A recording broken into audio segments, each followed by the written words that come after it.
السلام علیکم ورحمۃ اللہ وبرکاتہ۔ معزز ناظرین کرام، کل میں نے آپ کو بتایا تھا جھوٹ کے تعلق سے کہ جھوٹ بولنے والے کی سزا کیا ہے۔ غیبت کے بارے میں نے آپ کو بتایا تھا، جوا کھیلنے والے، چوری کا مال خریدنے والے، چوری کی سزا، مال حرام کھانے کی سزا، چغل خور کی سزا میں نے آپ کو سب بتائی۔ اب آئیے گا عہد توڑنے کی سزا کیا ہوتی ہے۔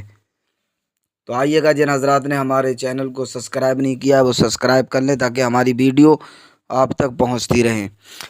حضرت سعید رضی اللہ تعالیٰ عنہ سے روایت ہے کہ حضرت رسول اکرم صلی اللہ تعالیٰ علیہ وسلم نے ارشاد فرمایا کہ قیامت کے روز ہر عہد توڑنے والے کے لیے ایک جھنڈا ہوگا جو اس کے پاخانے کے مقام پر لگا ہوا ہوگا۔ مسلم شریف۔ عہد توڑنا اتنا بڑا گناہ ہے، اتنی بڑی اس کی سزا ہے۔ کسی کی زمین دبانے کی سزا، یہ بھی سن لیں، ذرا سی بات پہ جو ہے کوئی کسی کی کتنی زمین دبا لیتا ہے، کوئی کسی کی کتنی زمین دبا لیتا ہے، ذرا وہ سنیں اس کو۔ حضرت یعلا بن مرہ رضی اللہ تعالیٰ عنہ سے روایت ہے کہ حضور علیہ الصلاۃ والسلام نے ارشاد فرمایا کہ جس نے کسی کی ایک بالشت بھی زمین ظلم سے دبا لی تو یہ زمین قیامت کے دن اس کے گلے کا طوق ہوگی، اور ایک بالشت کی مقدار بھی 7 زمینوں تک ہوگی، یعنی 7 تو زمینوں کے برابر یہ ایک بالشت ہوگی، اور پھر اس کے گلے میں ڈال دی جائے گی ہار بنا کر کے، لے کھینچ لے جا اپنی زمین۔ تکبر و غرور والے کی سزا کیا ہے؟ جو تکبر کرتا ہے، غرور کرتا ہے، اس کی سزا کیا ہوگی؟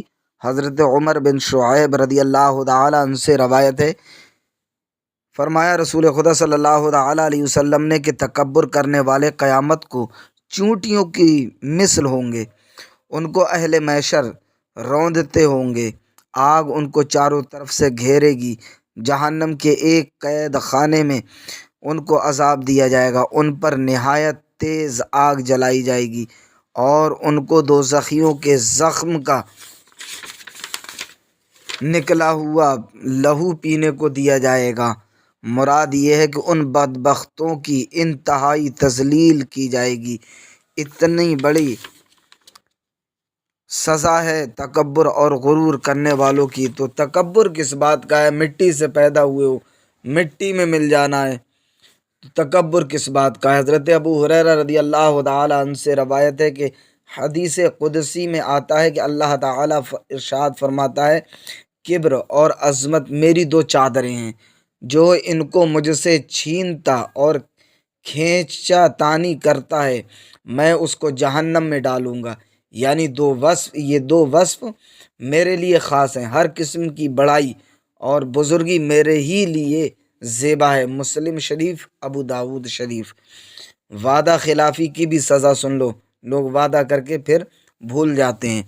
آئیے گا، وعدہ خلافی کی بھی میں سزا آپ کو سناتا ہوں۔ حضرت علی رضی اللہ تعالیٰ عنہ سے مروی ہے کہ رسول خدا صلی اللہ تعالیٰ علیہ وسلم نے ارشاد فرمایا، جو مسلمان عہد شکنی کرے یا وعدہ خلافی کرے، اس پر اللہ اور اس کے فرشتوں اور تمام انسانوں کی لعنت ہے، اس کا نہ کوئی فرض قبول ہوگا نہ نفل قبول ہوگا۔ تو اتنی بڑی سزا عہد توڑنے والے کی، وعدہ خلافی کرنے والے کی ہے کہ نہ ہی اس کا کوئی فرض قبول ہوگا اور نہ نفل قبول ہوگا۔ تو جو وعدہ کرو اس وعدے کو پورا کرو۔ آئیے گا ایک حدیث پاک اور سنیے گا، دل دکھانے کی سزا۔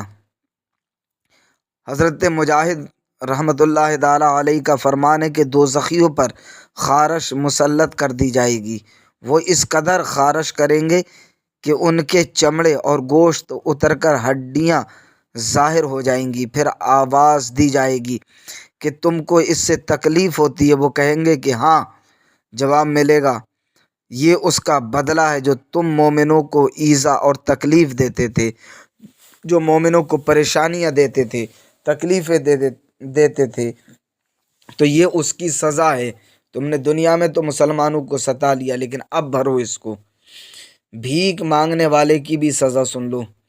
حضرت عبداللہ ابن عمر رضی اللہ تعالیٰ عنہ سے روایت ہے کہ رسول اللہ صلی اللہ تعالیٰ علیہ وسلم نے ارشاد فرمایا، آدمی سوال کرتا رہے گا یہاں تک کہ قیامت کے دن اس حال میں آئے گا کہ اس کے چہرے پر گوشت کا ٹکڑا نہ ہو، یعنی نہایت بے آبرو ہو کر آئے گا۔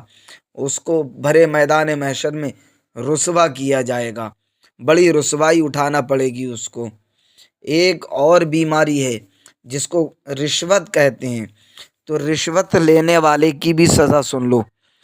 حضرت ابن عباس رضی اللہ تعالیٰ عنہ سے مروی ہے کہ رسول اللہ صلی اللہ تعالیٰ علیہ وسلم نے ارشاد فرمایا، جو شخص کسی قوم کا والی اور قاضی مقرر ہوا، وہ قیامت کے دن ایسی حالت میں پیش ہوگا کہ اس کا ایک ہاتھ گردن میں بندھا ہوا ہوگا، پھر اگر وہ راشی تھا اور تمام فیصلے حق کے خلاف کرتا تھا تو اس کو جہنم میں پھینک دیا جائے گا، اور 500 برس کی راہ کے برابر گہرائی میں جا پڑے گا۔ طبرانی۔